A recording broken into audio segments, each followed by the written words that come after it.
It was more a sort of, I was born with a sort of M-shaped hairline, as you would say, and as a child I was a dancer, so my hair was always pulled back really tight. And I think from pulling my hair back so tightly every day, it sort of started to pull back my hairline a bit. And then from then, I think just gradually got worse and I became more conscious about it. It affects me greatly. I was bullied at school a lot for it, which has sort of stuck with me now. So this sort of started when I was about 13, I think, and sort of 10 years later now it's still affecting me.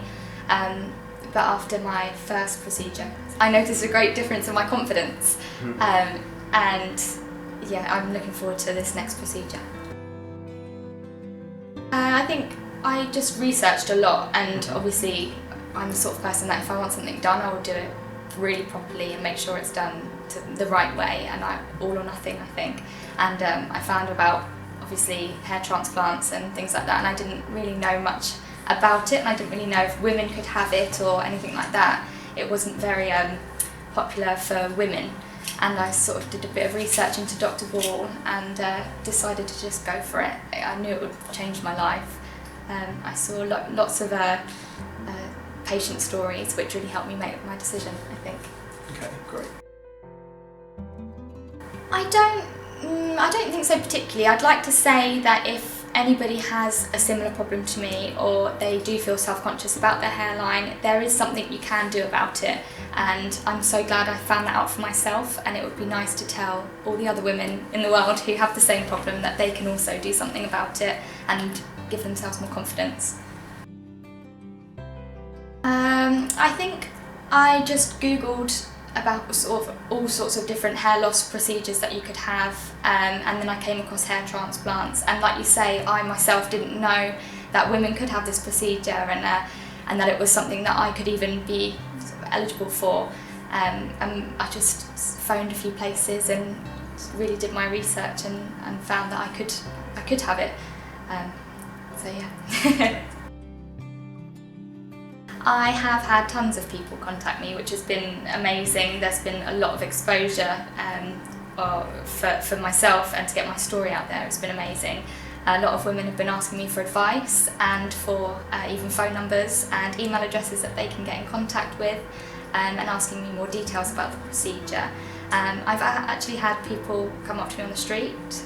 I was sat in a coffee shop in London, and someone noticed me there, which was interesting. A lot of my friends have commented, but only a very select few knew. So it opened the eyes of a lot of people when it sort of travelled around social media and Facebook and things like that. I saw it shared quite a few times on my own homepage, which was interesting to see. And then I got obviously a flood of messages from friends and family. But no, it's been huge, but it's been good. My very close family knew, obviously my mum and my dad and my partner, and maybe a select few friends, but apart from that nobody knew that I even had an issue with it, let alone having surgery for it. So it was a big secret, shall we say, not a secret, but I didn't want to go around and sort of telling everybody about it, which is exactly what I've done now. So it must have been quite a shock for people then, who didn't know about this. Yeah. I think it was, but I think I've had a lot of encouraging messages explaining, sort of saying to me how brave it is, and people use the word brave a lot, I think, which is nice, because like I've explained before, I'm not doing this for myself. I want to help other women who are in the same position as me, and maybe give them the boost to go ahead and do what they've got to do to get themselves back up, to get their confidence back up.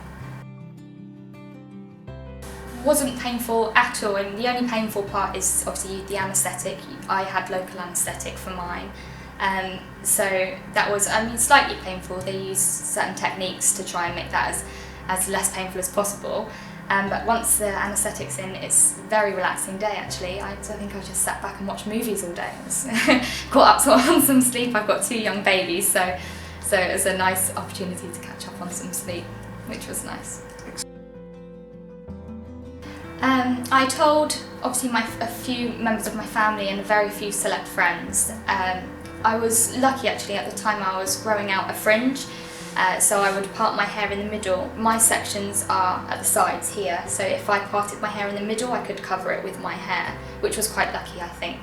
And I think a week or so after, you couldn't see it at all, which was fab. I could go out, I didn't have to wear a hat or anything like that, and underneath where I'd parted my hair, the new hair was just growing. So it was no problem at all to conceal it. It was fine, nobody noticed, obviously.